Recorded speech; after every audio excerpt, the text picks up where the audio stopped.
कि सेना में हमारे पास एक ही मापदंड है। भाई तुम कितने धुरंधर हो, कितने बड़े योद्धा हो, तुमको रात को बोले कि यार मुझे टाइगर हिल चाहिए, सुबह मैं एज अ कमांडर सिर्फ ये चीज बोलूंगा यार टाइगर हिल किधर है। सर मैं लेफ्ट हुक मार रहा था और 22 स्ट्रोक आनी थी, वहां से तोप, यहां से कट ऑफ ग्रुप।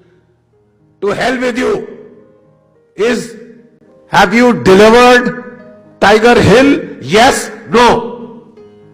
नो है तो गेट लॉस्ट, चूल्हे में जाओ, मुझे तुम्हारे जैसे कमांडर की जरूरत नहीं। I am sorry, I am sacking you, I am sending you home where you belong with the ladies and the children.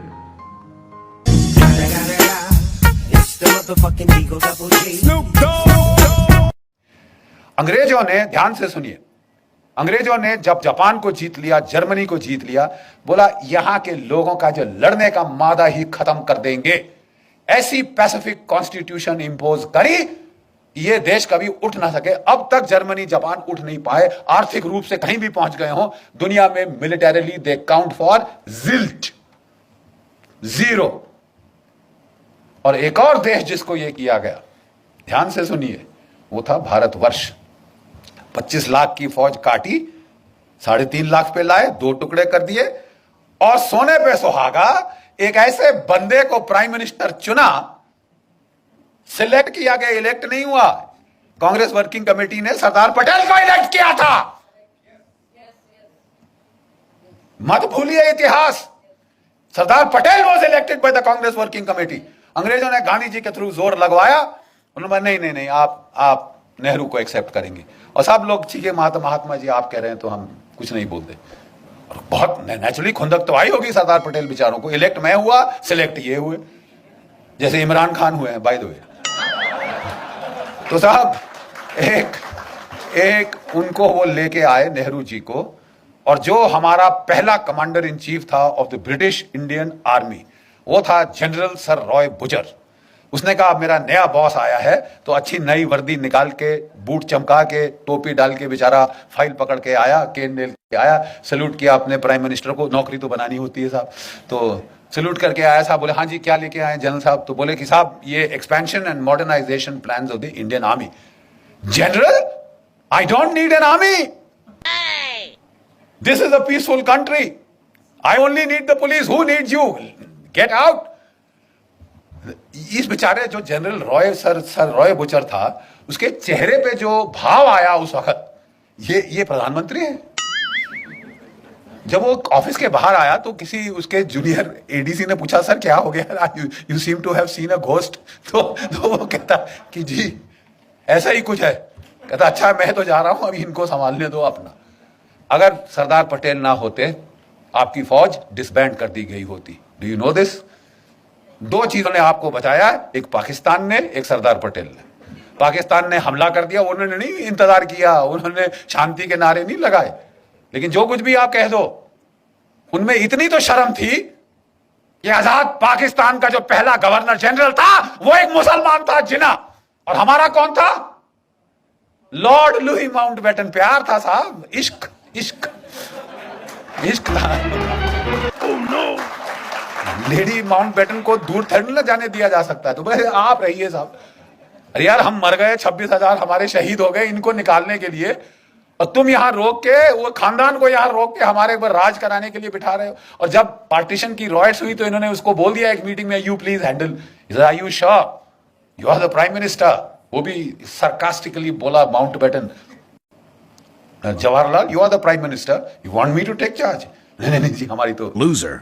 यार ये तो हाल है। ऐसी आप पे सरकार थोपी गई जो हिंदुस्तान का मिलिट्री पोटेंशियल न्यूटर करते। तो बिल्कुल यही हुआ।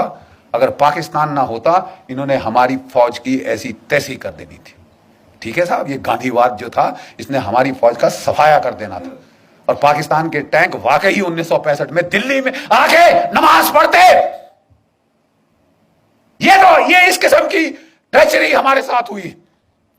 और एक भगवान का लाख शुक्र है पाकिस्तान का, जिसने हमको लड़ना सिखाया, मार लगाता रहा जब तक कि लड़ने को राजी नहीं हुए अपनी जान बचाने के लिए ही। और दूसरा एक चीन की पीपल्स लिबरेशन आर्मी। 1962 में उन्होंने ऐसी करारी लात मारी कि ये नेहरू परिवार का जो उस वक्त हाल था, कभी अमेरिका को अपनी ट्रूप्स भेजो, अपने जहाज भेजो, बोलिए आपकी एयरफोर्स कहां है, आपने लगाई? तुम्हारे पास इतनी बड़ी एयरफोर्स है, तुमने लगाई? 1962 में नहीं लगाई साहब, बिठा के रखा। और अब अमेरिकी एयरफोर्स मान रहे हो, रॉयल एयरफोर्स मान रहे हो, मतलब इट वॉज तमाशा।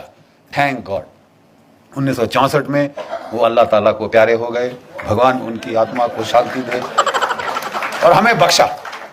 और 10 साल में ये देश रीमिलिटराइज हुआ। 65 की लड़ाई में हमने पाकिस्तान के साथ ड्रॉ हुआ, let's not be beat around the bush, ठीक है साहब। और 71 तक हमारे जर्नल, हमारे लड़के सब सीख चुके थे और पाकिस्तान के 2 टुकड़े कर दिए।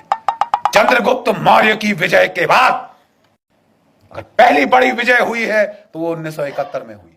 1971।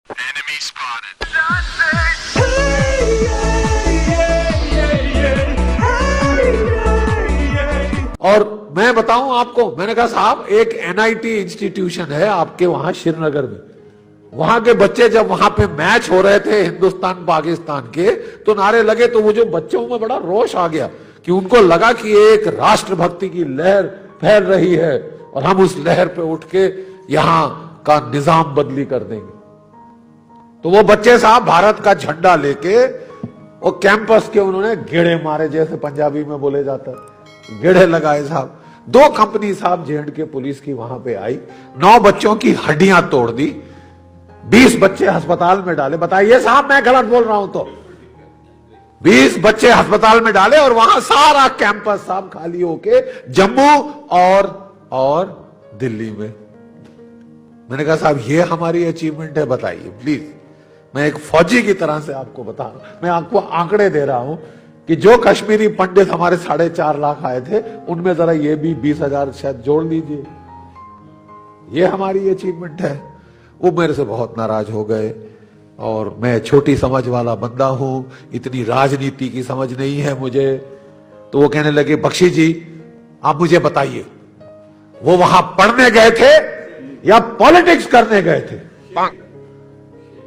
तो हमने उनसे धीरे से बोला, राम माधव जी ये आपने JNU के लड़कों लौंडों को पूछा?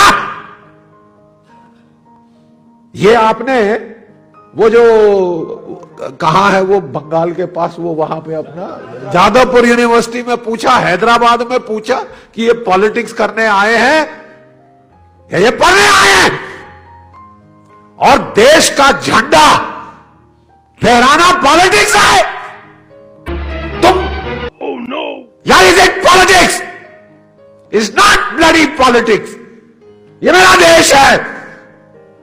और आप जानते हैं फेसबुक पे आपने देखी होंगी वो तस्वीरें जिसमें वो झंडे, इस देश का झंडा ट्रैश कैन में डाल दिया गया था।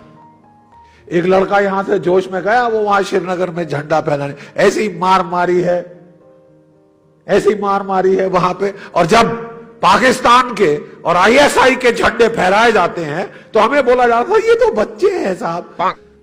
जब हमारे जवानों के सर फोड़े जा रहे थे हमें कहा जा रहा था साहब ये तो बच्चे हैं साहब। यार बड़े खतरनाक बच्चे हैं यार। Really, nigga? भटके हुए हो या लटके हुए हो, ये माफ कीजिए बड़ा खतरनाक ये है। एक देश में एक निजाम हो सकता है, 50 निजाम नहीं हो सकते।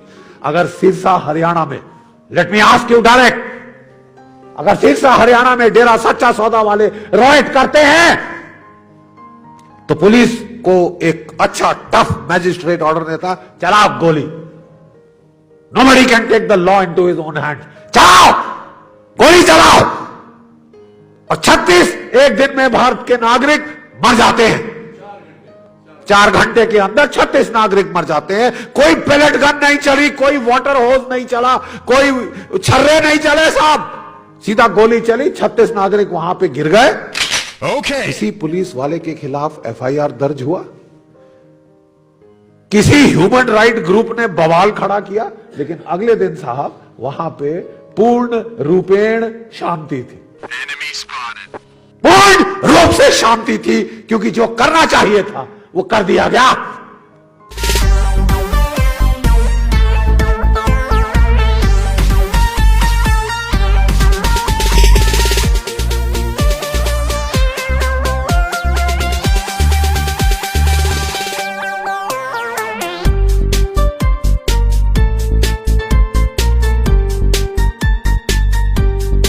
अरे अरे अरे जा कर रहे हो? वीडियो पसंद आई तो वीडियो को लाइक कर दो, एक प्यारा सा कमेंट छोड़ दो, अरे चैनल को भी सब्सक्राइब कर दो यार।